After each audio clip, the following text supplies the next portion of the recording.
Ils disent que le choc que les nations vivent, que les peuples vivent, permettra de régénérer l'esprit des nations. Ça va créer une régénération.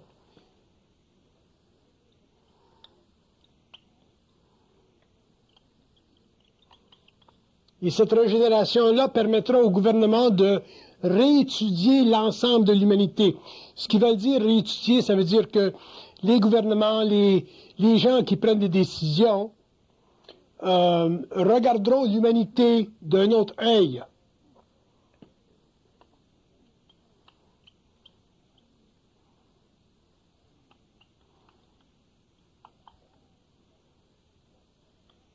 Et ça, c'est important pour permettre éventuellement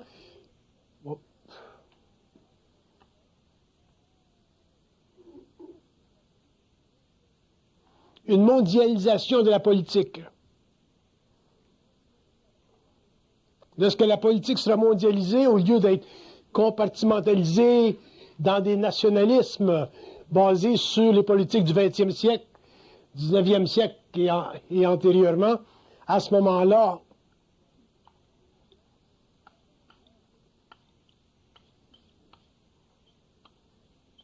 il y aura les gouvernements trouveront des façons de faire dans le monde qui mèneront à de très grandes richesses.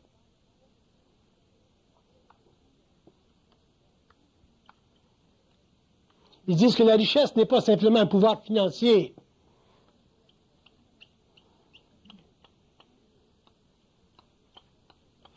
Mais que la richesse devrait être basée sur la synergie des puissances. Alors, considérez par exemple un peuple italien, le peuple français, le peuple américain, le peuple chinois, le peuple russe, le peuple canadien. Ces peuples-là, s'ils faisaient la synergie de leur puissance, il y aurait quoi? Il y aurait l'élimination des conflits dans le monde pour les nationalismes propres et aveugles. Il y aurait la création d'un nouvel ordre mondial.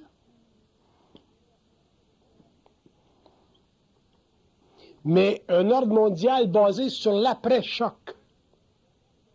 Il y a une différence. L'ordre mondial de Bush ou l'ordre mondial dont on a préconisé la mise en place il y a quelques années, cet ordre mondial-là n'est pas l'ordre mondial qui viendra suite au choc que nous vivons. Le vrai ordre mondial viendra dans l'après-choc.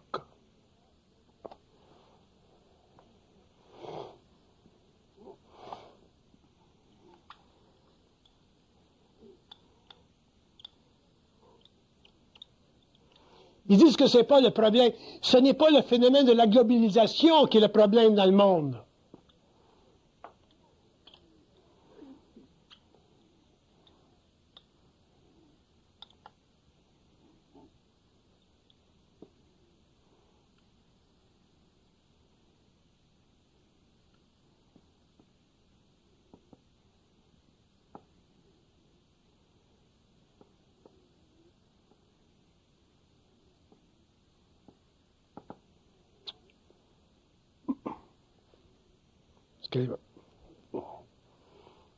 Je veux le regarder, la globalisation.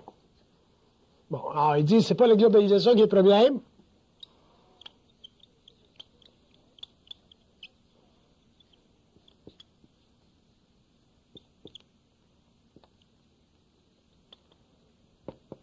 Ils disent que que les gouvernements ont de la difficulté à faire l'équilibre entre les besoins nationaux et le pouvoir brut de l'argent. Et ces chocs-là vont créer des mécanismes favorisant éventuellement une nouvelle globalisation, une nouvelle façon d'amener la richesse dans le monde, une nouvelle façon d'amener le travail dans le monde et une nouvelle façon de faire bénéficier aux peuples désavantagés un peu de ce que nous connaissons aujourd'hui dans l'Ouest. La globalisation est irréversible.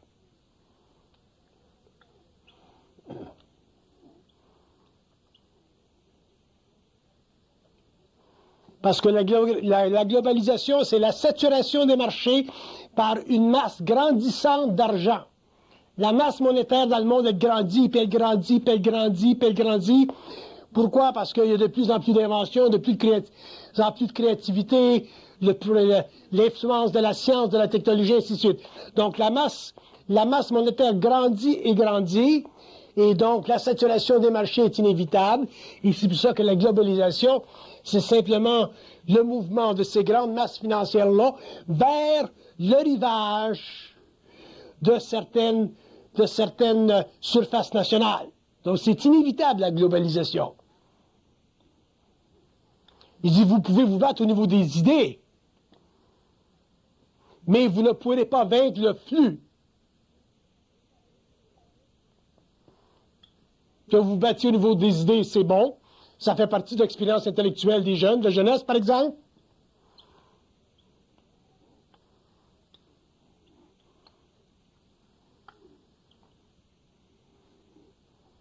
Mais il dit, ce sont des grands chocs comme celui que nous vivons qui vont changer les choses.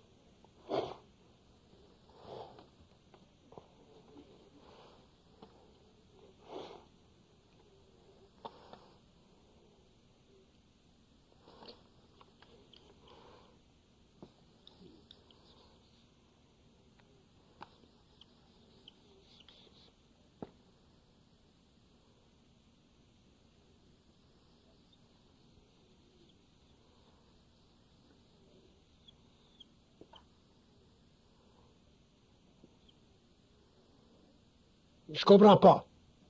Mais ils disent que le 21e siècle, c'est le siècle des petits conflits. Mais quand ils disent des petits conflits,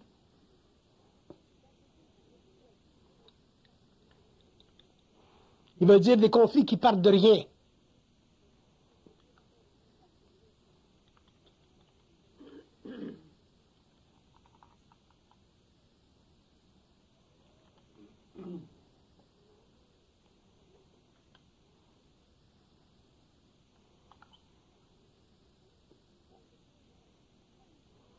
Des conflits qui partent de rien, mais qui en disent beaucoup sur les politiques étrangères des pays. Donc, il semble que le problème des politiques étrangères des peuples, de la Russie, de la Chine, de l'Europe, de l'Amérique, est très, très important parce que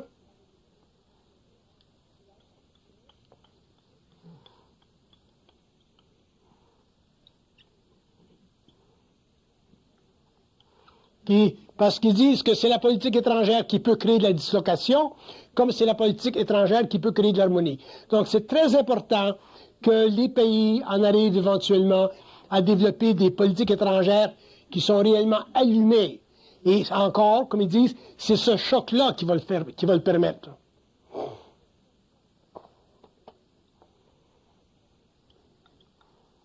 Ils disent que la raison pour laquelle il n'y a pas de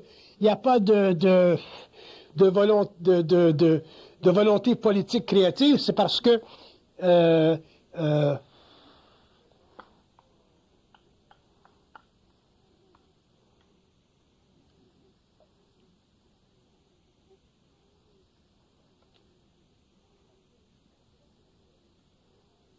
parce qu'ils disent qu'il n'y a pas de dictature bénévole sur la Terre. Donc, le concept d'une dictature bénévole dans le sens platonique, ça n'existe pas. Donc, toutes les décisions au niveau de la volonté politique sont toujours diminuées, sont toujours diluées.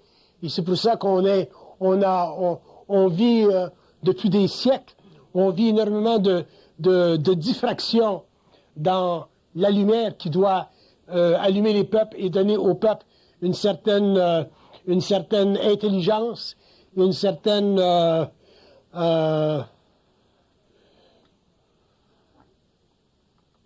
lucidité. Donc, on n'a pas de lucidité dans la politique.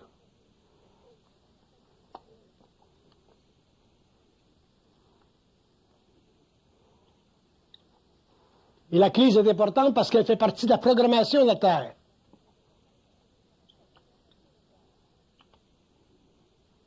Elle fait partie de choses qui sont écrites depuis très longtemps.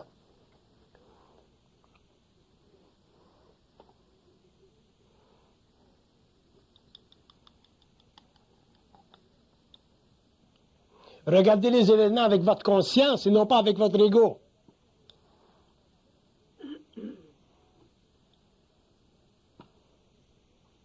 Si vous regardez avec votre ego, vous allez traumatiser. Si vous regardez avec votre conscience, vous allez étudier. Et tout se comprend.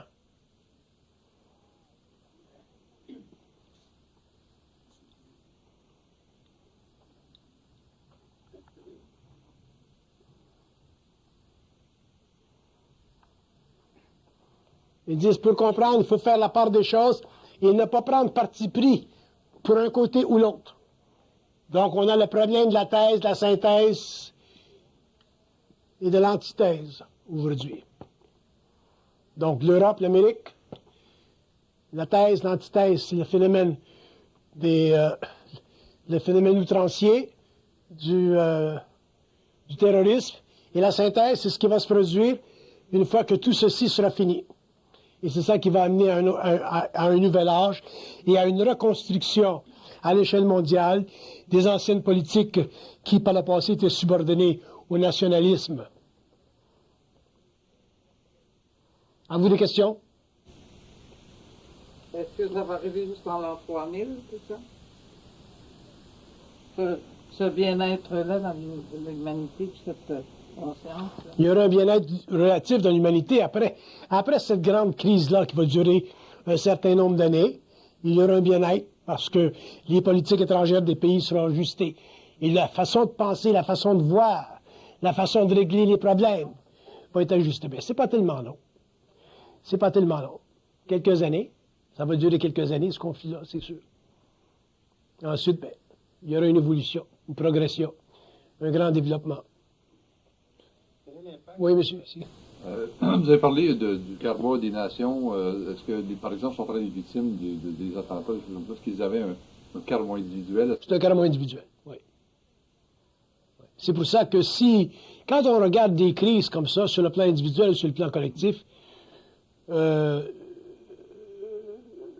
si on a un canal et qu'on peut communiquer avec les plans, ça devient plus facile de comprendre ces choses-là parce que on a moins tendance à émotiver. On comprend pourquoi, ainsi de suite. Dans le cas contraire, ce qui est le cas de l'humanité en général, c'est plus difficile. Par contre, si on donne à l'humanité des outils pour comprendre d'une façon plus vaste, plus large, ces grands conflits-là, les hommes, les femmes peuvent perdurer dans leur équilibre, peuvent se maintenir dans leur équilibre et en arriver finalement à pouvoir passer à travers ces grandes épreuves sans trop dilapider leurs énergies. Oui? La façon de penser est importante, mais il faut qu'elle soit créative, cette façon de penser-là.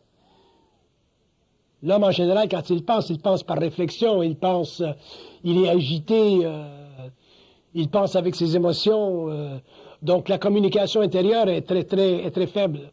Donc il n'a pas facilement accès à une forme d'intelligence qui puisse convertir son intelligence animale à une intelligence intégrale.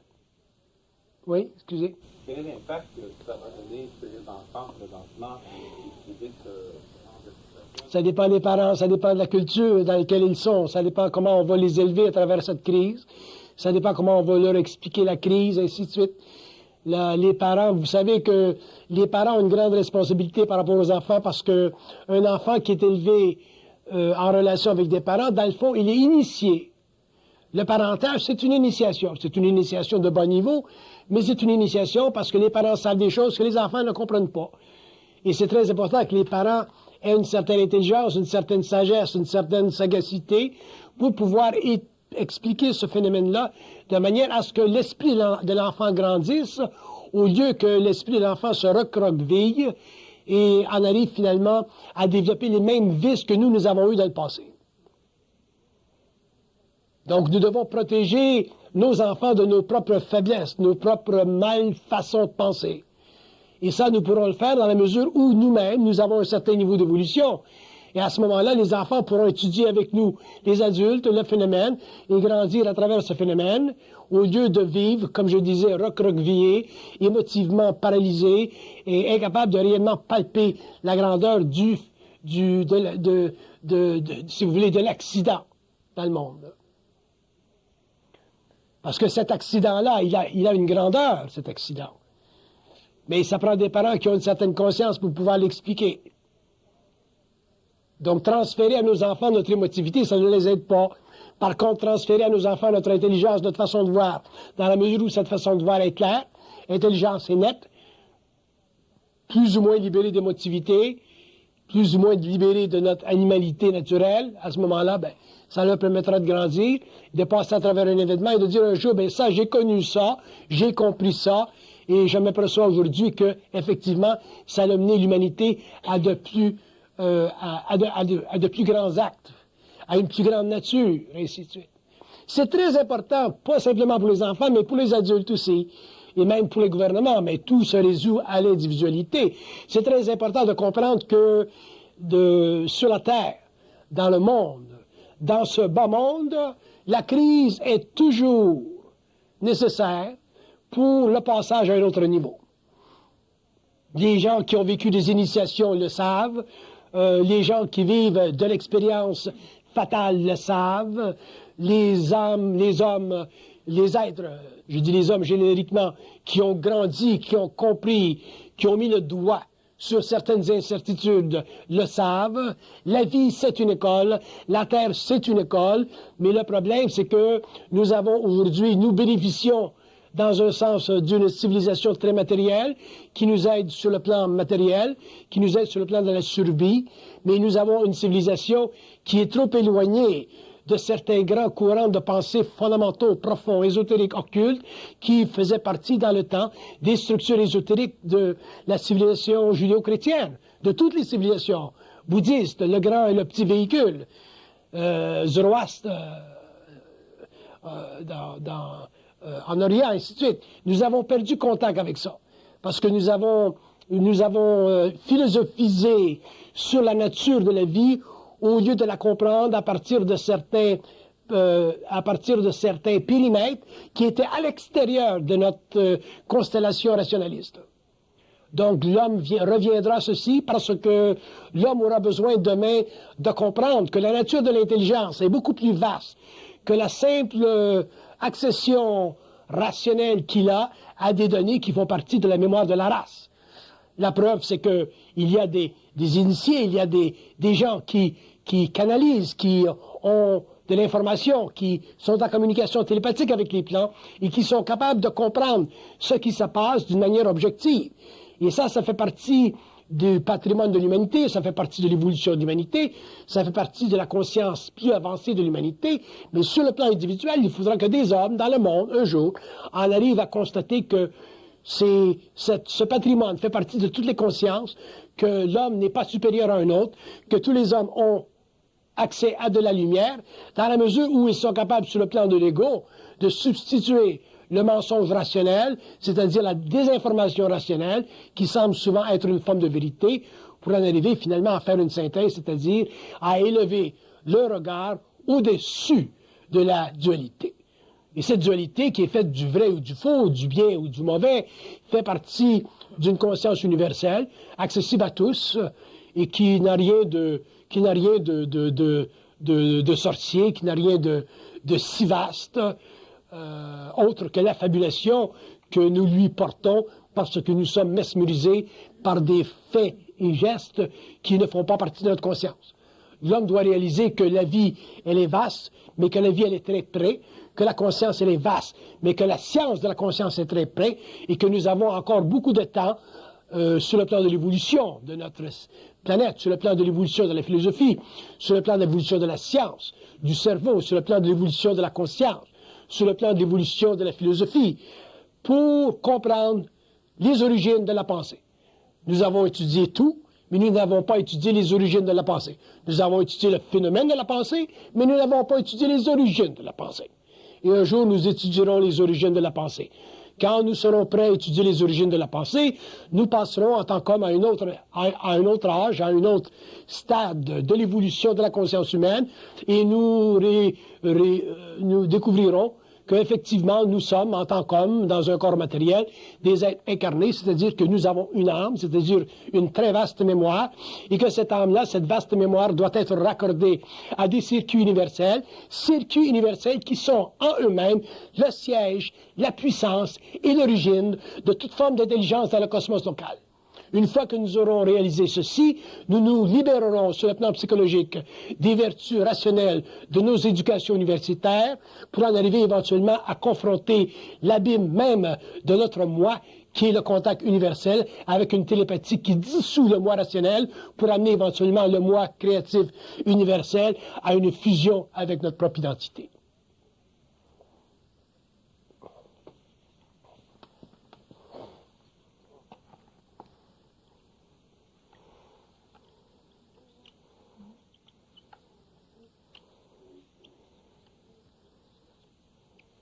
Ils disent qu'il n'y a rien dans la vie qui soit si grand, si vaste, que l'homme ne puisse le comprendre. Mais la clé ou la séparation ou le mur qui empêche l'homme de passer d'une conscience réfléchie à une conscience créative, c'est l'illusion qu'il a de son moi. Ceux qui ont de l'éducation ont voulu garder l'éducation. Ceux qui ont l'éducation ou les connaissances de l'éducation ont voulu garder le pouvoir de l'éducation. Donc, nous savons très bien que pendant l'évolution, pendant de très longues périodes, l'Église n'a pas voulu que les fidèles, que le profane sache ou lise certains livres. Donc, l'éducation, le savoir, les connaissances ont toujours été le privilège des puissants. Et ce que nous découvrirons demain, c'est que le savoir, je ne parle pas de la connaissance, je parle du savoir, qui est plus vaste que la connaissance, ne fait pas partie du domaine des puissants, au contraire, il fait partie plutôt du domaine de ceux qui ont, par évolution, été amenés à une confrontation brutale entre leur ego et leur esprit. Et c'est cette confrontation brutale entre l'ego et l'esprit qui créera sur la Terre la solarisation de l'homme, une initiation solaire de l'homme, c'est-à-dire un retour de l'homme à ses avantages universels. Parce que l'homme a des avantages universels. Ce n'est pas parce que l'homme est incarné dans la matière et qu'il est prisonnier de ses sens, qu'il n'a pas la puissance des dieux, qu'il n'a pas la puissance de communiquer avec les dieux, qu'il n'a pas la puissance de savoir où sont les dieux, qu'il n'a pas la puissance de pouvoir dominer et commander aux dieux. L'homme, c'est une étincelle, l'homme, c'est une lumière, l'homme, c'est une énergie, l'homme, c'est une force, c'est une puissance. Et cette puissance ne peut être diminuée que dans la mesure où il croit qu'il ne l'a pas. Une fois que l'homme aura réalisé ceci, autrement dit qu'il aura éliminé chez lui les craintes subjectives de sa conscience personnelle, les craintes qui ont été créées par sa culture, les craintes qui ont été installées par les pouvoirs pour le mieux manipuler, à ce moment-là, l'homme refusera la vérité. Une fois qu'il aura refusé la vérité, il aura compris que la vérité et le mensonge font partie de la même face. Et à ce moment-là, il entrera dans le réel. Et une fois qu'il sera dans le réel, il n'aura plus besoin d'apprendre pour savoir. Il sera simplement dans un flux de conscience. Il sera simplement dans un mouvement de lumière et où il aura à ce moment-là la capacité d'interroger à tous les niveaux ce qui fait partie du questionnement de ceux qui viennent derrière lui. Mais lui, en tant qu'individu, n'aura plus de questions. Pourquoi? Parce qu'il n'aura plus besoin de penser. Et à partir du moment où l'homme n'aura plus besoin de penser, il aura éteint en lui la curiosité intellectuelle de son passé, il aura éteint la mémoire de sa race, il n'appartiendra plus à la race de l'homme, il appartiendra à une autre race, une race invisible, une race qui fait partie de la conscience, une race qui ne fait pas partie des nations, une race qui ne fait pas partie des ethnies, une race qui fait partie simplement du pouvoir de l'esprit sur la matière. Une fois que ce pouvoir sera établi avec l'évolution, avec les degrés, avec les besoins, avec les avertissements et les commandements qui viennent des autres plans, et la synthèse de ces commandements et l'esprit de l'homme, l'homme pourra éventuellement en arriver à construire sur le plan matériel une civilisation qui sera l'expression matérielle de son esprit noble. Et un jour, très très loin dans le temps, l'homme n'ayant plus besoin d'un corps matériel passera en conscience morontielle, et à ce moment-là, c'est là qu'on dira que l'homme sera revenu à la source et que les dieux n'auront plus pour lui besoin de se servir de la servitude pour se créer une amplitude, c'est-à-dire un pouvoir qui, pendant l'évolution, a été nécessaire, a fait partie de l'incarnation, mais a servi beaucoup plus les forces lucifériennes sur la terre que les forces de la lumière.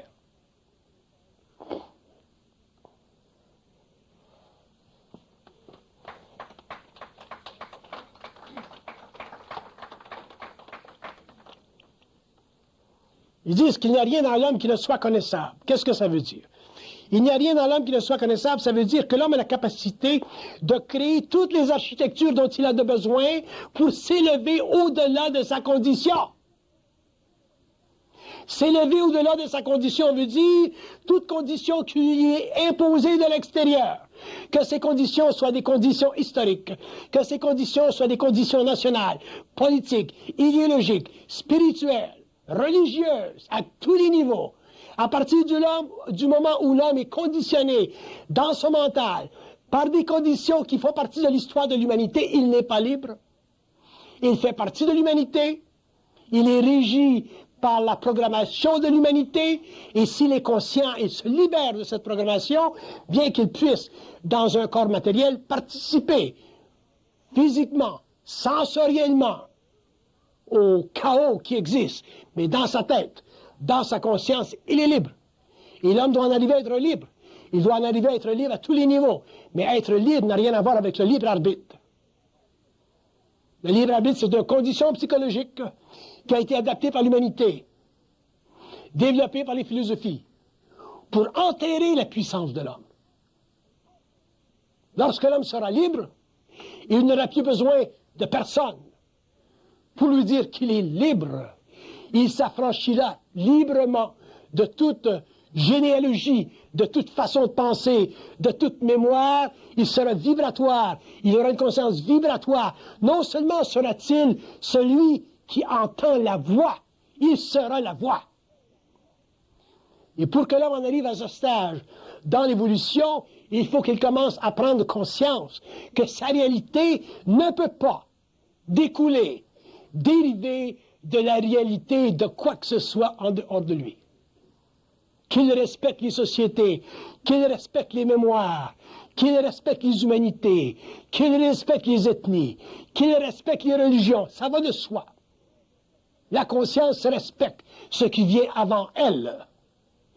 Mais l'homme en tant qu'individu doit être libre, et il sera libre parce que sur la Terre, au XXe siècle, la fusion, la conscience, la lumière fut exprimée chez l'homme. Et à partir du moment où elle fut exprimée chez l'homme, elle continuera à l'être parce que l'homme en soi n'est pas terrestre. Il a un corps matériel, il a un corps qui participe à l'évolution de la Terre, qui fait partie de l'évolution de la Terre, mais l'homme est un être systémique. Il est en conscience morontielle, il est en conscience astrale, et à partir du moment où il en arrivera à pouvoir fondre complètement ses principes et faire ressortir de cette multidimensionnalité une identité intégrale, l'homme deviendra morontiel.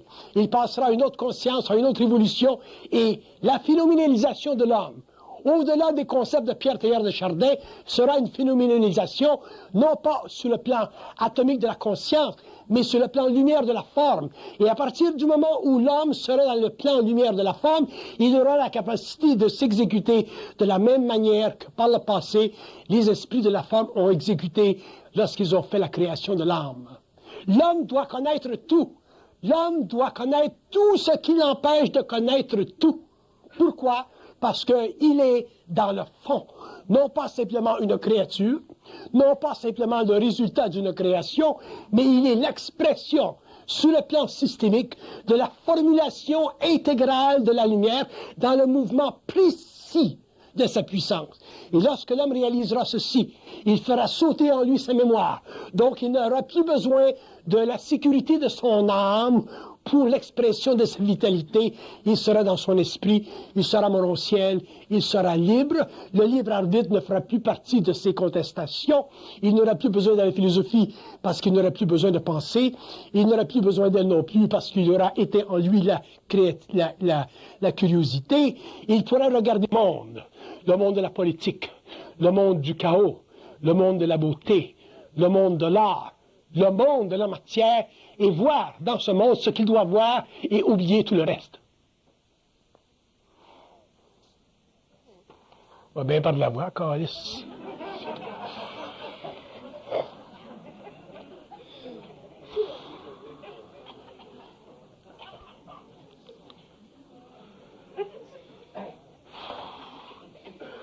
Canaliser, c'est bien bon, mais c'est au mieux de protéger mes poumons.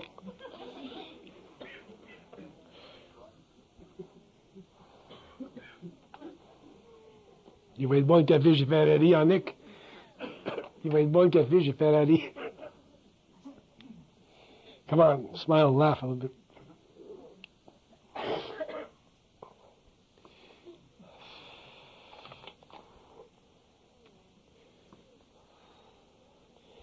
Ils disent que l'homme est un être multidimensionnel, mais il ne le sait pas.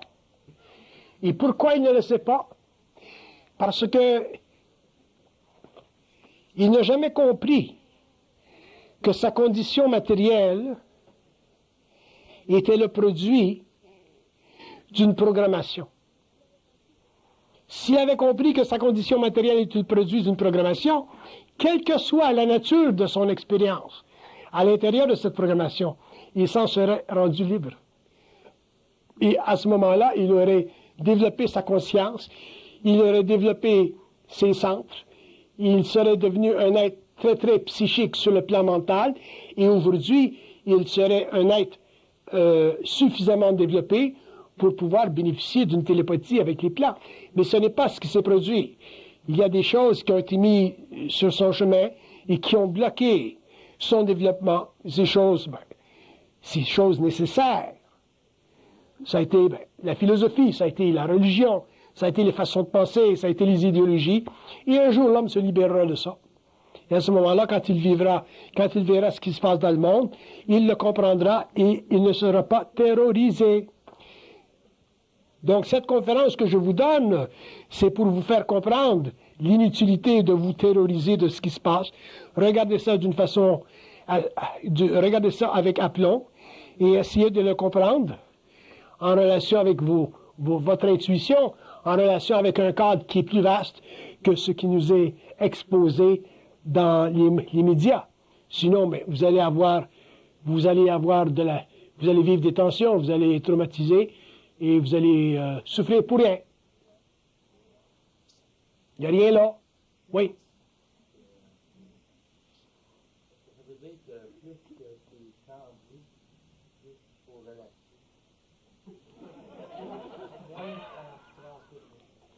Vous prendre au sérieux, ça fait partie de votre réaction émotionnelle à des événements que vous essayez de mettre en place et de comprendre. Dans la mesure où vous allez en arriver à maîtriser votre émotion par rapport à ce qui se passe, votre conscience mentale sera plus claire et naturellement vous serez plus calme et vous verrez cette chose-là beaucoup plus comme observateur que personne piégée qui en souffre. Je suis très conscient de ce qui se passe dans le monde. Je suis conscient de la souffrance des Américains, des familles, et ainsi de suite. Je suis conscient de la souffrance des Afghans, des peuples. Mais je ne peux pas moi-même, personnellement, m'impliquer dans cette souffrance-là. Sinon, je perds toute objectivité. Donc, je préfère la regarder, l'étudier, la voir, la comprendre, que d'y être émotivement impliqué et en souffrir sur le plan psychologique.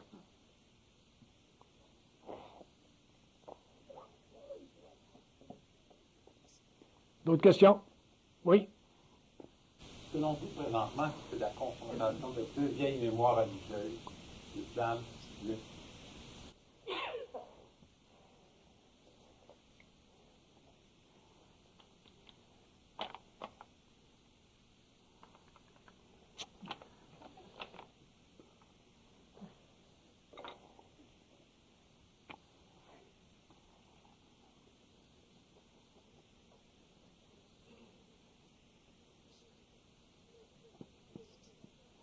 Il dit ce qu'on vit présentement, c'est l'accumulation au cours des siècles du karma des peuples.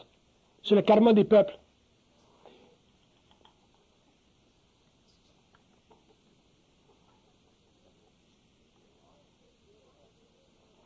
Les âmes sur les plans ont besoin de se rassasier de la souffrance humaine pour évoluer. N'oubliez pas que l'univers et que le monde est fait en deux. Il y a deux zones. Il y a une zone invisible, il y a une zone visible. Nous vivons dans la zone visible. Mais il y a toujours le conflit entre les âmes. Les âmes sont des mémoires, les âmes sont des entités. Nous avons tendance à comprendre la vie à partir de nos sens, au lieu de comprendre la vie à partir de nos essences. Si nous comprendrions la vie à partir de nos essences, nous serions capables, par exemple, la nuit, quand nous rêvons, quand nous allons sur les plans, nous serions capables de voir. Nous serions capables de voir en conscience astrale l'islam. Nous serions capables de voir en conscience astrale Israël. Nous serions capables de voir en conscience astrale la Palestine.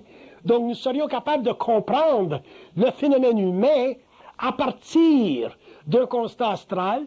À ce moment-là, revenant dans notre corps matériel le jour, nous aurions une notion beaucoup plus vaste, beaucoup plus précise de ce qui se passe dans le monde. Mais nous n'avons pas ça parce que nous avons perdu cette faculté. Nous l'avons perdu.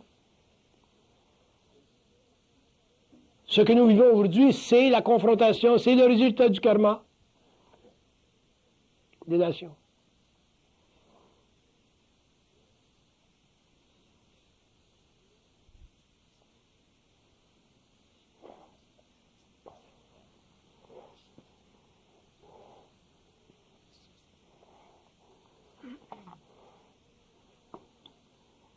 Les peuples ont des dettes. Les peuples ont des dettes de longue date. Même dans vos vies personnelles, vous avez des dettes de longue date. La vie ne commence pas avec notre vie. Elle vient d'avant.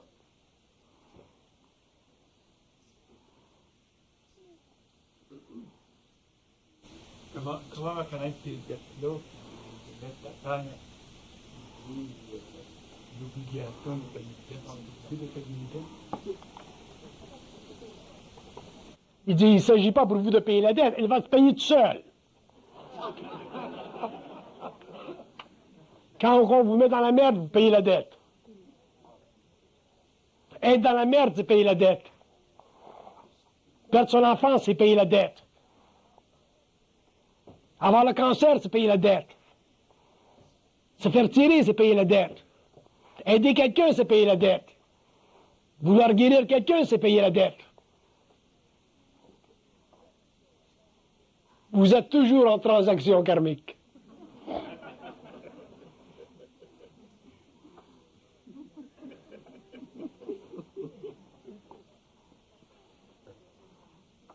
Il dit peut-être que votre business, sur le plan matériel, il est arrêté, mais sur nos plans, il va très bien. Tu as un bon sens de l'humour. Oui. Question. Allez-y, c'est le temps. Est-ce que Hitler voulait neutraliser la dette des Juifs qui avait perçu dans la dette des karmas?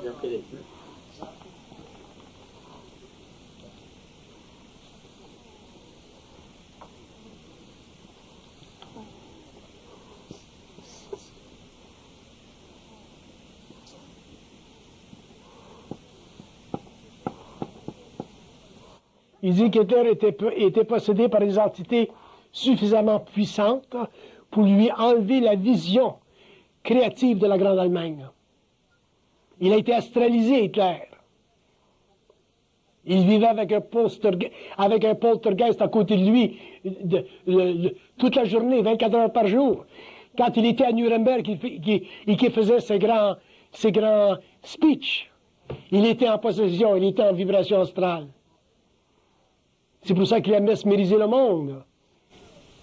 Mais cette connexion-là qu'il avait, qu'il possédait, est-ce qu'elle était en relation avec, parce que produit, selon la réponse que j'ai comprise, de monsieur, c'est qu'il y a une dette d'élimination de karma qui se fait entre le peuple juif et le peuple islamique présentement. Là.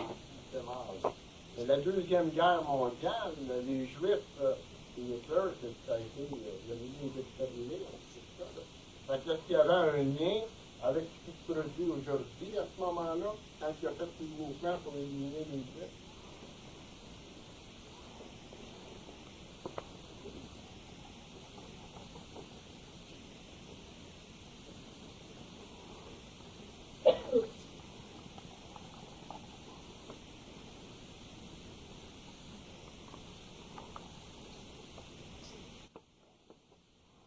C'est intéressant, ça.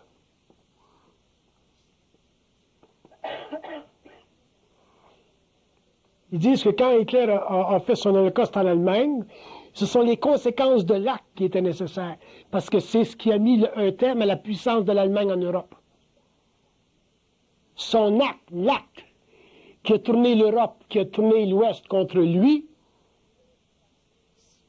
était nécessaire pour créer un arrêt au développement de la puissance allemande en Europe. C'est cet acte-là. Sinon, si Hitler avait été grand bonhomme, courtois politiquement, s'il avait respecté les traités, probablement qu'aujourd'hui, l'Europe serait allemande. Et ça ne faisait pas partie du plan des nations que l'Europe soit allemande. Mais dans l'acte, les rétributions de l'acte, la conscience mondiale par rapport à l'acte a détruit le pouvoir de l'Allemagne en Europe pour qu'il reste dans le monde éventuellement une puissance mondiale.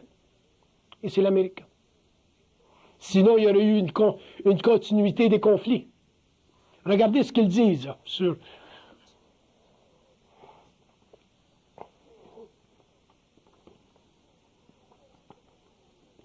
Il faut un jour qu'il y ait une puissance mondiale, mais que cette puissance mondiale-là soit intelligente. Bon, il réfère aux Américains. Parce qu'une fois qu'il y aura puissance mondiale, parce que quand on parle de puissance mondiale, on parle de pouvoir militaire, on parle de pouvoir scientifique, on parle de pouvoir financier, on parle de pouvoir à tous les niveaux. Bon, les Américains l'ont. Mais il faut qu'il y ait un ajustement au niveau de la politique étrangère pour que cette puissance, ce grand empire, qui est le dernier empire d'ailleurs, puisse aider les peuples, élever les nations, aider à puisque c'est une grande démocratie avec ses failles, mais une grande démocratie, amener cette démocratie dans le monde et ajuster les liens entre les individus et les États. Et c'est les Américains qui peuvent le faire. Mais si les Américains si ce plan universel-là, ce plan karmique-là est empêché par des idéologies nationales qui briment l'évolution des démocraties, comme la Russie par exemple, il faut que ce phénomène-là éventuellement s'arrête. Donc une fois qu'il s'arrête, il y a un changement. Il faut qu'il y ait éventuellement un nouvel ordre. Et ce sont les Américains qui vont le créer, ce nouvel ordre, parce que ce sont les Américains qui ont le pouvoir de le faire. Mais ils ont une leçon, une dernière leçon à apprendre. Et c'est celui de respecter les pays dans le monde en appliquant une politique étrangère qui satisfait tous, les puissants et les faibles.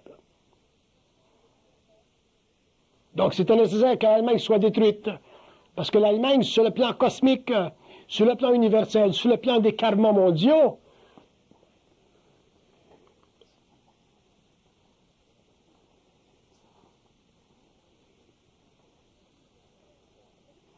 ils disent que l'Allemagne était un peuple privilégié par sa substance juive.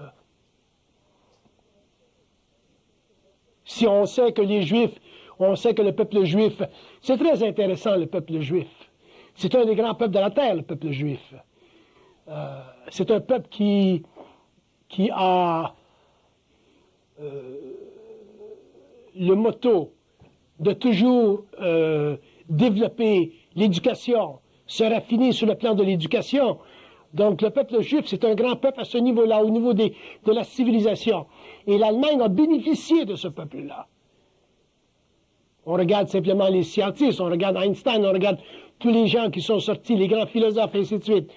Donc, si Hitler n'était pas entré en scène au niveau karmique des nations, l'Allemagne serait devenue une puissance dans le monde. Puissance.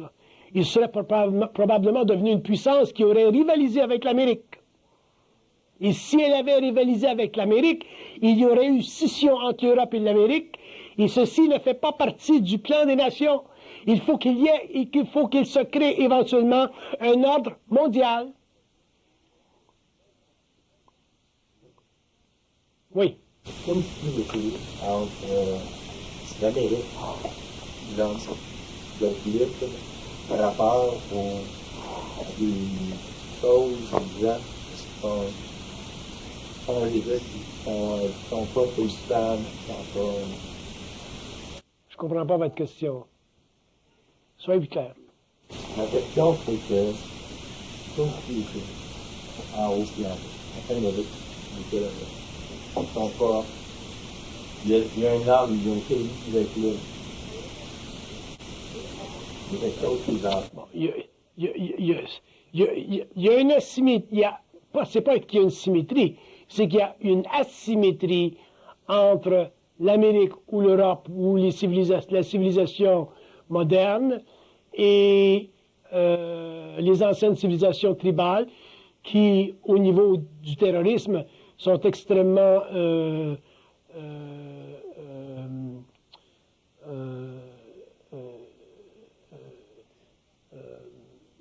dans un sens responsable, si vous voulez, de l'apparition du mouvement terroriste dans le monde. Et cette asymétrie-là, elle est très grande. Mais elle est grande au niveau du conflit. C'est au niveau du conflit qu'elle est grande, la symétrie. Ce n'est pas un problème de symétrie, c'est un problème d'asymétrie. Parce qu'il n'y a pas de...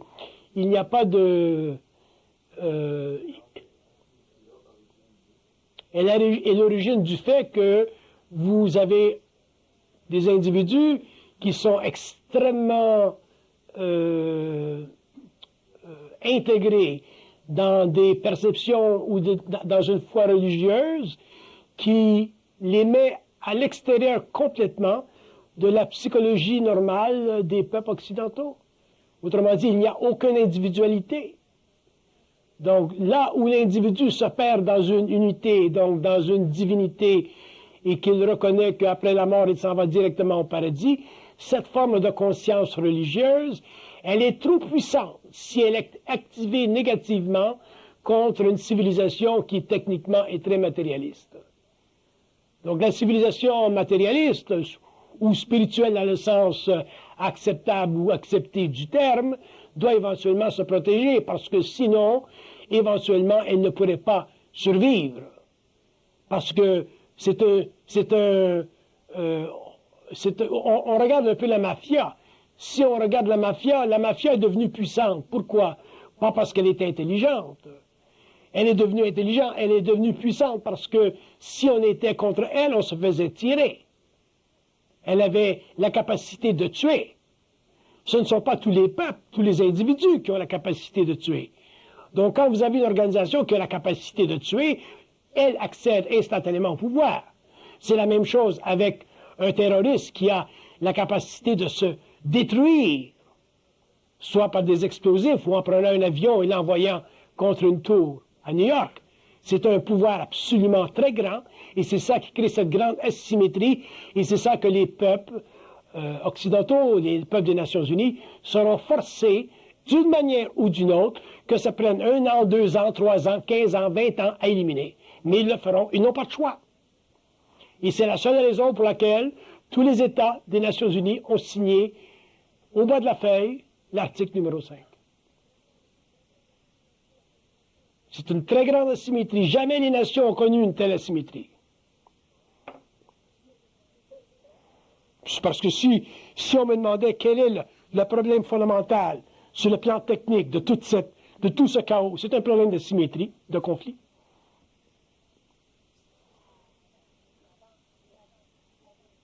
Avant, quand il y avait un acte terroriste, que ce soit d'un ordre ou d'un autre, mais ça passait aux criminels. Ça passait par le système de justice. C'était long. On voulait faire l'extradition d'un type d'un pays à un autre. On avait de la difficulté parce qu'il n'y avait pas d'entente. Ça va tout être corrigé. Maintenant, ce n'est plus du domaine du criminel, c'est du domaine de la guerre. Donc, ça va changer complètement l'échiquier. Et c'est normal. Pourquoi? Parce que la symétrie est trop grande. Si on avait simplement fait sauter un bus quelque part, ou fait sauter même un building quelque part, on serait encore demeuré comme on était depuis 10-15 ans. Des individus, des politiciens, à regarder le phénomène terroriste comme étant un phénomène accidentel. Un phénomène qui arrive ici, qui arrive là, mais on n'aurait pas regardé comme aujourd'hui un phénomène international qui bouleverse toutes les économies, tous les peuples.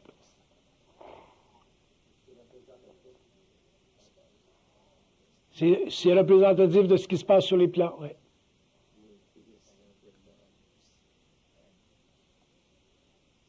Mais ça fait partie du karma des nations.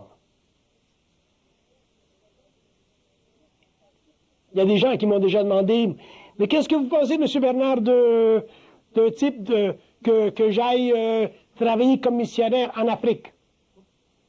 Bon, mais j'ai dit, vous, allez-y, mais pas moi. Pour vous, c'est bon. Ça fait partie de votre pèlerinage spirituel. Ça fait partie des besoins de votre âme. Donc, il y a des gens qui ont ce besoin-là. Mais moi, je ne l'ai pas, ça. Donc, chacun vit selon ses besoins. Donc, si vous prenez tous ces besoins ensemble, ça crée une programmation.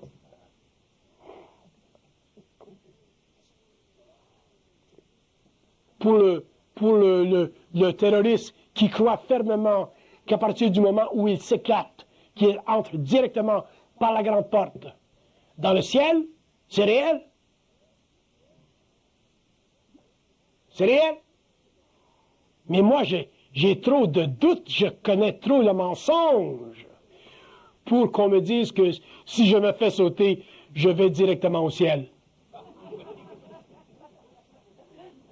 Je connais trop les illusions. Je veux dire, bon, avant que je me fasse sauter, je vais aller faire un petit voyage astral pour voir. Pour vérifier.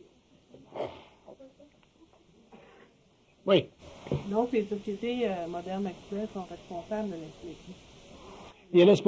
Les sociétés actuelles, la puissance occidentale est responsable de l'asymétrie, effectivement. Il y a des choses, vous savez, bon, on regarde, on retourne 20, 25 ans, 30 ans en arrière. Le temps où, par exemple, la politique fondamentale des Américains, c'était tout ce qui est communiste, on le fait sauter. Ça faisait partie de leur politique étrangère, avant tout. Donc, effectivement, ils ont supporté des régimes, Noriega. Ils ont supporté des régimes qui, éventuellement, étaient des régimes corrompus. Mais pendant un certain temps, ces régimes-là ont aidé à contenir la vague communiste dans le monde. Et si les Américains n'avaient pas eu cette politique étrangère-là, probablement qu'aujourd'hui, beaucoup de pays en Amérique du Sud seraient des pays communistes, un peu comme on retrouve à Cuba. Donc, c'était une décision à prendre. Ça a été la décision qu'ils ont prise. Et c'était une décision qui n'était pas dans un sens mauvaise, parce qu'effectivement, un jour, éventuellement, la Russie s'est écroulée. Mais, quand on regarde cette politique étrangère, on a tendance à blâmer les Américains. Et on a raison, parce que dans cette politique étrangère, il y a eu énormément d'abus, effectivement.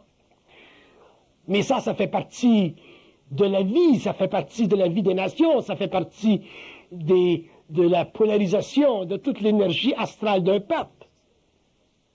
Mais si on regarde l'Amérique à partir seulement d'un plan, sa constitution, la liberté de l'individu, au-dessus de la liberté face à l'État, à ce moment-là, on réalise que la Constitution américaine, son esprit, est suffisamment avancé, suffisamment fondamental et suffisamment nécessaire pour servir de miroir à d'autres nations qui évoluent vers l'indépendance. Et sur les plans, on m'a toujours dit, ne regarde pas trop les faiblesses de l'Amérique, parce que c'est plein. Mais regarde l'esprit de sa Constitution, et tu verras à ce moment-là que c'est l'esprit de sa Constitution qui dominera, et un jour, avec le temps, il y aura correction à ses abus inférieurs. C'est ce qui se passe. Moi aussi, j'ai eu des questions quand il y a eu le Vietnam.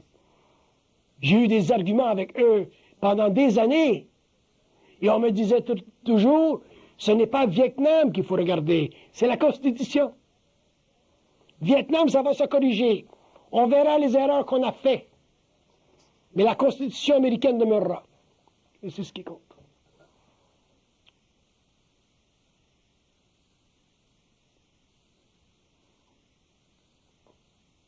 Oui. Vous avez mentionné tantôt qu'au Canada, il y avait un manque de volonté. Est-ce qu'à ces événements-là, l'aspiration va se faire là à court terme?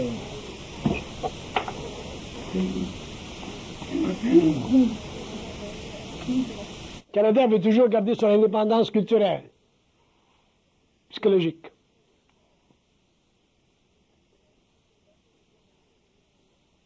Mais il sera obligé de s'ajuster aux besoins de l'Amérique. Parce que c'est l'Amérique qui le protège. C'est l'Amérique qui baille ses fonds. C'est l'Amérique qui achète ses produits. Le Canada sans Amérique, il est très pauvre.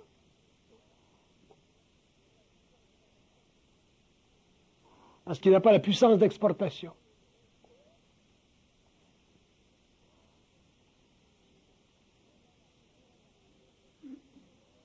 Il n'a pas la créativité pour s'assurer l'hégémonie créative, parce que les gens s'en vont en Amérique. Aussitôt que quelqu'un ici est bolé, la première chose, il s'en va en Amérique. Il s'en va en Floride, il s'en va à Caltech, il s'en va à Princeton.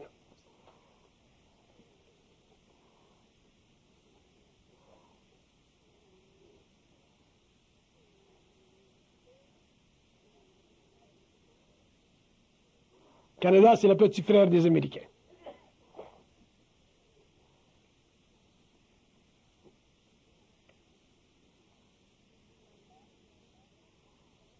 Il dit, s'il veut jouer au grand frère, il faudra qu'il ait de grandes couilles. C'est comme ça qu'ils disent.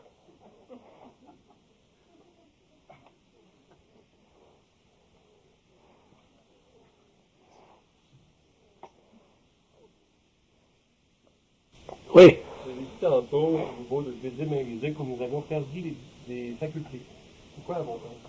Parce que l'homme s'est incarné, l'incarnation de l'homme, autrement dit la descente de l'âme dans la matière, au cours des millions, des milliers puis des millions d'années, a fait en sorte que l'âme, éventuellement, a perdu contact avec les plans pour qu'il se développe sur la terre ce qu'on appelle l'ego. L'ego, qu'est-ce que c'est?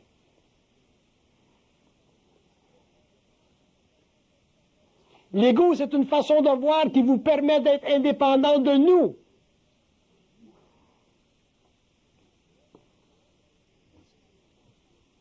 Mais être indépendant de nous ne veut pas dire que vous ne pouvez pas parler avec nous.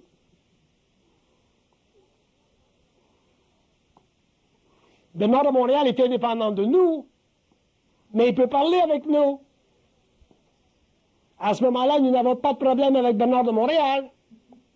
C'est comme ça que ça fonctionne.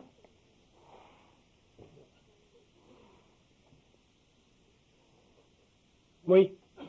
Mon enseignement à Bernard de Montréal, c'est que je veux dire avoir des grandes couilles.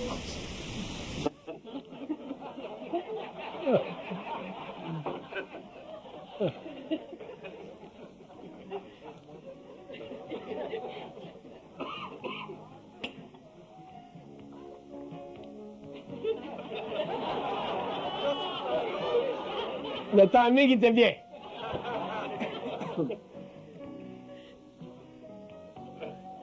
Qu'est-ce que je peux dire sur cet enseignement-là?